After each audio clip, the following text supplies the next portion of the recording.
여러분 반갑습니다. 오늘 방송을 시작하겠습니다. 오늘 방송할 내용은 밈 주식에 투자하는 개인들의 향후 성적은 어떻게 될까? 자, 향후 수익률이 과연 어떻게 될까? 자, 밈 주식. 밈이 뭐 모방하다, 따라하다 그런 뜻이죠. 그죠? 그래서 사람들의 우르르 몰려가는 그런 주식들. 자, 예를 들어 A 땡땡 주식. 그 티크가 A로 시작하는 요즘 핫한 주식이죠. 사람들이 주목을 받기 시작한 지가 꽤 됐습니다. 그죠? 자, 요 주식, 티크를 구체적으로 얘기하면 또 이 썸네일에 낚여가지고 사람들이 우르르 몰려올까봐 그냥 제 유튜브 동영상은 약 뭐 1000명 정도 보니까, 제 유튜브 영상을 그동안 쭉 보신 분들은 제가 뭐 개별 주식 그런 거를, 그렇게 썩 권유하지 않는다는 것을 잘 알 테니까, 요 영상을 제작한 이유는 역시 구독자 여러분들이 이런 주식을 굳이 할 필요는 없다라는 목적에서 제작하게 됐습니다. 자, 시청 전 유의사항 잘 읽어보시고, 자, 그리고 밈 주식 혹시나 낚여서 이 영상을 보신 분들도 이 밈 주식 투자자들의 건투를 기원합니다. 자, 뭐 수익을 거두신 분들은 뭐 더 큰 수익을 거두시고, 혹시라도 고점에 몰리신 분들은 빨리 탈출할 수 있기를 기원합니다. 그러면 이제 이 영상을 시청하고 난 이후에 아래 영상을 시청하면 약간 주식 투자하는데 도움이라도 될까요? 라고 생각하면서 링크를 시켜드릴게요. 개인이 개별 주식을 해서 돈을 벌기가 어려운 이유, 이 영상을 한번 참고하시고, 그리고 주식을 사고 나면 1년 내에 어떤 일이 벌어지는가, 그래서 주식을 장기 보유, 개별 주식을 특히 장기 보유하기가 어려운 이유, 이 영상을 시청해 보시면 됩니다. 자, 그러면 구글 트렌드에서 AMC를 한번 검색해 볼까요? 자, 이제 썸네일에 낚인 사람은 없을 테니까 AMC 예를 드는 겁니다. 그냥 예를 드는 거예요. 최근에 뭐 핫한 이런 밈 주식이 몇 개 있었죠. 그래서 그냥 AMC를 예를 드는 겁니다. 구글 트렌드에서 AMC를 검색해 보면, 자, 구글 트렌드입니다. 구글 트렌드. 사람들의 관심이 이렇게 확 집중되는 데가 있네요. 그죠? 확 이렇게 집중되는 데가 있습니다. 자, 이때가 1월 24일에서 30일까지네요. 그리고 두 번째로 관심도가 피크를 이루는 때가 5월 30일에서 6월 5일입니다. 자, 이때 AMC 차트를 보면 이미 고점이에요. 그죠? 자, 1월 30일 무렵 이미 고점입니다. 뭐 중간값을 잡아도 약 15달러 정도 되네요. 15달러. 그리고 그 이후로 2월 16일까지 주구장창 하락했어요. 약 15일 동안 주구장창 하락해가지고 5달러까지 빠졌습니다. 자, 15달러에서 5달러가 되어버렸어요. 그리고 두 번째 피크도 역시 사람들의 관심도가 피크를 찍을 때 이미 고점이에요. 이미 고점. 그리고 이때가 약 뭐 60달러 정도 되는데, 이때 쭉 떨어질 때는 어디까지 떨어졌냐면 43달러까지 떨어졌다가 현재는 57달러입니다. 57달러. 자, 그래서 과연 이런 하락장을 15일 동안 이렇게 주구장창 하락하는, 얼마 정도 빠졌나요? 약 3분의 1 토막이 나버렸네요. 그죠? 3분의 1 토막이 나는 요 순간 동안 과연 그 손절 안 하고 버틸 수 있는 그런 개인이 있을까요? 그것도 뭐 푼돈 투자한 게 아니고 자기의 어떤 금융재산, 전재산 혹은 절반 이상을 투자한 상태에서 이렇게 3분의 1 토막, 15일 동안 3분의 1 토막이 나는 요 구간을 과연 견딜 수 있을까요? 그리고 역시 60달러에서 43달러로 떨어지던 요 구간을 과연 견딜 수 있을까요? 자, 그건 뭐 여러분이 한번 판단해 보시고. 자, 그래서 이미 사람들의 관심이 고조될 때는 주가는 이미 고점이다. 그래서 모멘텀을 따라 들어간다 하더라도 이미 고점에 물렸을 가능성이 크다. 그래서 AMC 그럼 이 차트를 살펴봤습니다. 그죠? 그러면 AMC가 과연 뭐 하는 회사냐? 라고 알고 뭐 투자하는 사람도 있겠지만, 대개 이런 밈 주식 투자하는 사람들은 또 구체적인 그 회사의 업무 분야나 그런 뭐 이 실적이나 그런 걸 챙겨보지도 않고 투자하는 그런 사람도 많습니다. 그죠? 그래서 AMC의 실적을 한번 살펴보면, 자, AMC의 이 실적입니다. 실적. AMC의 실적입니다.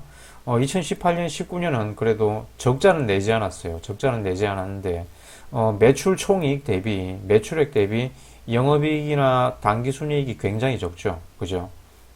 자, 5461 요 도표 보이시죠? 2018년 5461 밀리언 달러 벌어가지고 영업이익이 265 밀리언 달러고 넷 인컴은 당기순이익은 110 밀리언 달러네요. 자, 직관적인 이해를 위해서 넷 마진하고 오퍼레이팅 마진을 한번 볼까요?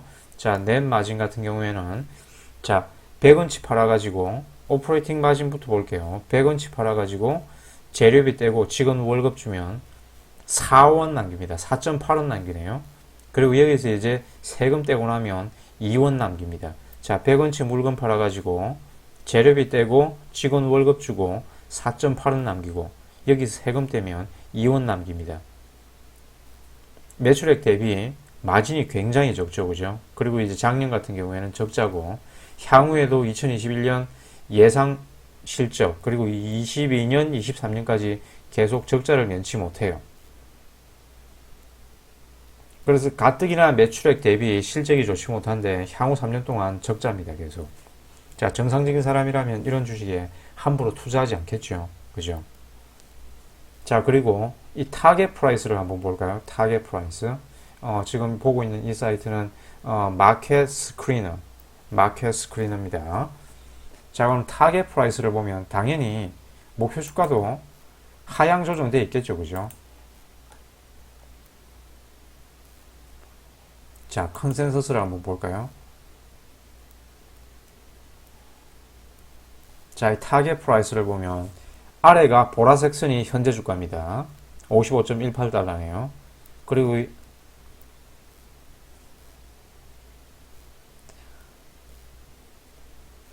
위에 까만 선이 현재 주가입니다. 55.69달러고 밑에 요 보라색 선이 Average Target Price 보이시죠? 5.25달러라고 되어 있네요. 그죠? 자, 애널리스트들이 제공하는 타겟 프라이스는 5.25달러입니다. 현재 주가 대비 언제라도 마이너스 90%로 떨어지는 게 전혀 이상하지 않은 그런 주식이에요. 자, 이런 주식에 여러분의 금융자산을 뭐 절반 이상 전재산 투자할 수 있겠습니까? 그래서 언제라도 현재 주가 대비 마이너스 90%가 떨어지는 것은 이상하지 않은 주식이다. 자, 그래서 이렇게 개별 주식으로 돈 벌기가 참으로 어렵습니다.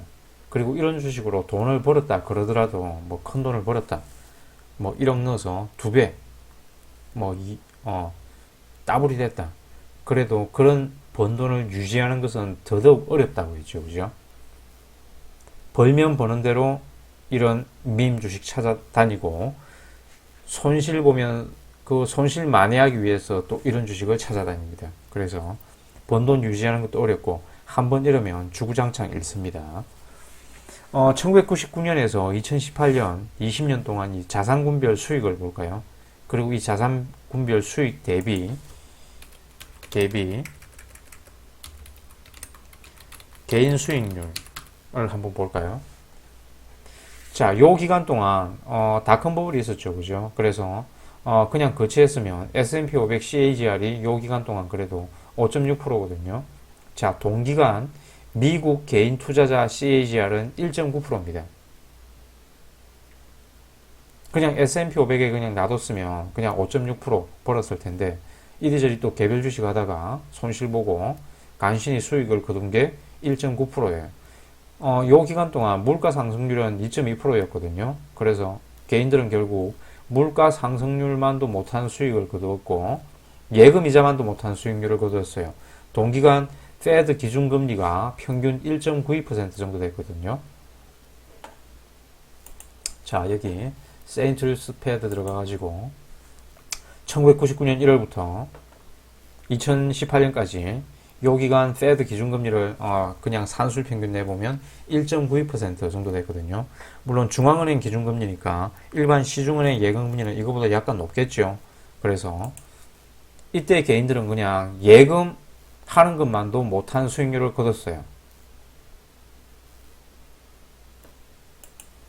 그래서 이 도표를 보시면 이 JP모건에서 나온 이 그래프를 보시면 이게 개인들의 Average Investor 평균적인 개인들의 수익률이었어요.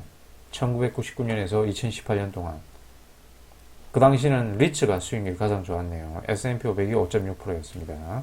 물가 상승률이 2.2%.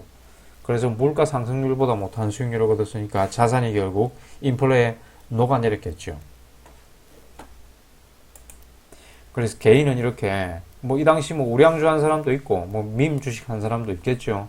뭐 급등주 그런 개별주 한 사람도 있겠지만 어쨌든 지간에 이렇게 개인은 미국 개인뿐만이 아니고 우리나라 개인도 마찬가지입니다. 이 개별주를 하는 개인은 결코 이 시장 수익률을 이기기가 쉽지 않습니다. 쉽지 않아요. 그래서 이제 어떤 구독자가 이런 질문을 했어요. 자, 개별 주식을 투자하든 뭐 인덱스를 투자하든 하락장을 대비해 현금을 보유하겠다. 라는 생각에 대해서 뭐 투자 전략에 대해서 어떻게 생각하느냐.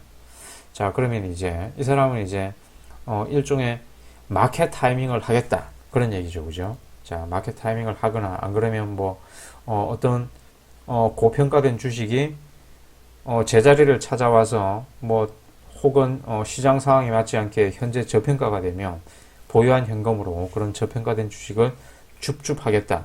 그런 생각이겠죠.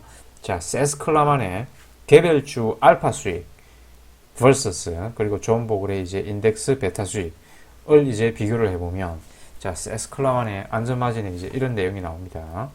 자, 이런 사람들은 이제 개별주로 저평가된 그런 알파, 저평가된 그런 개별주로 시장 초과 수익을 거두겠다. 라는 이제 생각이고, 존 보글은 이제, 그런 거는 불가능하다. 그냥 시장 수익만 따라가겠다. 자, 세스클라만 같은 경우에는 이제 절대 수익을 추구하는 이런 투자자들은 저평가된 투자 대상이 없을 때, 현금 잔고를 보유하고, 그리고 이제 좋은 주식을 싸게 사는 것이 목적이지 이미 많이 오른 주식에 올라타는 것이 아니에요. 그죠? 저런 모멘텀이 있는 그런 주식, 이미 많이 오른 AMC 그런 걸 타는 게 아닙니다. 그래서 그런 사람들은 정말 개별 주식의 밸류에이션을 잘해가지고 요쯤에서 이제 줍줍하겠죠. 그죠? 개별 주식의 밸류에이션을 잘하고 어떤 바텀업 방식의 그런 투자를 하는 사람입니다. 자, 그런데 이제 존 보글 같은 경우에는 그냥 상대 수익률, 시장 수익률만 추구하는 거예요. 베타 수익률만 추구하는 이런 투자자들은 현금을 보유할 필요가 없겠죠. 그러면 이제 강세장은 되게 이제 길고 약세장은 짧기 때문에 현금을 보유하고 있으면 강세장에서 그 수익률이 뒤처질 수 있겠죠. 그래서 현금을 보유하지 않아요. 그죠? 그냥 목적이 시장 인덱스만 따라가는 거기 때문에 특정 투자에 즉시 사용되지 않은 현금은 시장 인덱스에 그냥 투자를 합니다. 그죠? 자, 물론 정답은 없습니다. 자기가 잘하는 분야를 하면 돼요. 그러나 대부분의 개인은 이런 고수의 방법이 자기한테 맞지 않아요. 그죠? 뭐 우리는 전문 투자자가 아닙니다. 그죠? 그리고 뭐 전문적인 교육을 받은 그런 펀드 매니저들도 뭐 투자의 천재라고 하는 사람들도 장기적으로 이렇게 시장 수익률을 이기기 굉장히 힘들어요. 그죠? 이런 방식은 이제 피터 린치나 워렌 버핏식의 방식이죠. 그죠? 개별주 열심히 분석하고 그리고 자기가 투자하는 기업에 방문해가지고 경영진들 면담하고 꼼꼼히 살펴보고 그래야지 정답은 없는데 이런 바텀업 방식이 있죠. 저런 절대 수익을 추구하는 이렇게 바텀업 방식의 투자를 지향하는 사람은 저평가된 가치주가 나타날 때까지 혹은 이제 언제 찾아올지 모르는 그런 하락장에서 이런 저평가된 주식을 줍줍하기 위해서 현금을 보유하는 전략이 이런 사람 타당하겠죠. 그죠? 이건 이제 정말 고수의 방법이에요. 그죠? 개별 주식에 대한 밸류에이션을 아주 정확하게 해야 되고 물론 이렇게 뭐 정확하게 하는 방법은 없습니다. 그리고 비즈니스 모델에 대한 탁월한 분석이 동원되어야겠지요. 그리고 자기가 분석한 그런 비즈니스 모델이 사실 1년 안에 빵 터질지 뭐 10년 안에 빵 터질지 아무도 모르기 때문에 장기간 참고 기다려야 되는 경우도 있습니다. 그런데 이제 탑다운 방식의 인덱스 투자자는 이런 현금 보유는 기회비용 상실입니다. 그죠? 어차피 시장은 우상향하고 대체적으로 강세장이 기니까 갖고 있는 현금은 그냥 빨리빨리 투입하는 게 좋습니다. 그죠? 오늘 이렇게 가지고 있는 현금을 투자를 했을 때 뭐 향후 뭐 1년 동안은 오르락내리락 할 수 있겠지만 장기적으로 10년 후에 보면 뭐 몇백 퍼센트 올라 있겠죠. 그죠? 그래서 둘 중에 무엇이 정답인지는 각각의 투자의 투자 취향과 적성에 따라 다르기 때문에 자기의 취향에 맞는 부분을 선택하면 되는데, 그 전에 앞서서 이제 여러분이 예상하는 이런 하락장을 기준으로 현금을 이제 투입하게 될 때 이 하락장의 기준이 무엇인지 한번 생각을 해봐야 되겠죠. 자, 10% 정도 하락하는 조정장은 1년에 한 번 정도는 찾아올 수 있습니다. 그리고 20% 이상이 하락하는 약세장은 3년에 한 번 정도 찾아옵니다. 그러면 이제 하락장 기준으로 이렇게 현금을 투입해야 되겠다고 생각하는 여러분은 여러분의 기준으로 하락장이 몇 %의 경우가 하락일까요? 자, 1% 하락하면 투입하겠다. 5% 혹은 땡땡 %? 자, 한 달 뒤, 오늘이 뭐 6월 22일인데, 한 달 뒤 7월 22일에 갑자기 이제 5% 하락이 찾아왔는데, 자, 7월 달에 5% 하락이 찾아왔어요. 그런데 이미 1월 가격보다, 연초 가격보다 10% 가격이 올라와 있으면, 이런 하락장이 찾아와도 그냥 연초에 현금을 전부 투입하지 않고 하락장을 대비해 현금 보유한 것은 현재 기회비용 상실이겠죠. 그죠? 7월 달에 5% 하락이 찾아오면 뭐합니까? 이미 연초 대비 10% 가격이 올라와 있는데, 그러면 이제 연초에 샀던 것보다 싸게 사려면 10% 이상의 하락이 와야 하는데, 이게 언제 올지 모르죠. 그죠? 올해 안으로 안 올 수도 있고, 그러면 뭐 현금 들고 주구장창 기다려야 됩니다. 그죠? 하지만 또 그런 조바심 때문에 기다리다 못해 참을 수 없이 그냥 현금을 투입해버리는 경우도 있겠죠. 그래서 제 유튜브 이제 모든 영상에서 내내 얘기하는 이런 인덱스 투자자의 관점에서는 하락장 타이밍 기다리는 것이 무의미하다. 어차피 뭐 1년 뒤, 10년 뒤, 지금이 1년 뒤 가격보다 낮은 가격이기 때문에 언제든지 그냥 현금은 투입하면 된다. 지금 S&P 500을 사면 1년 뒤에 수익이 날 확률이 78% 정도 됩니다. 그죠? 1년 보유했을 때 S&P 500을 1년 보유했을 때 수익 날 확률은 약 80% 정도 돼요. 그래서 다시 결론을 내리면, 자, 세스 클러만과 워렌 버핏, 피터 린치 같은 이런 알파 초과 수익을 원한다면 이런 바텀업 방식의 가치 투자, 그리고 이제 싸게 사야 되겠죠. 그죠? 싸게 사야 됩니다. 저런 밈 주식에 투자하시면 안 돼요. 자, 개별 주식을 투자한다면 밈 주식에 투자하지 말고 정말 이런 바텀업 방식의 가치 투자를 하셔야 돼요. 좋은 주식을 싸게 사야 됩니다. 그러면 이제 상시 일정 부분은 현금 보유를 해야 되겠죠.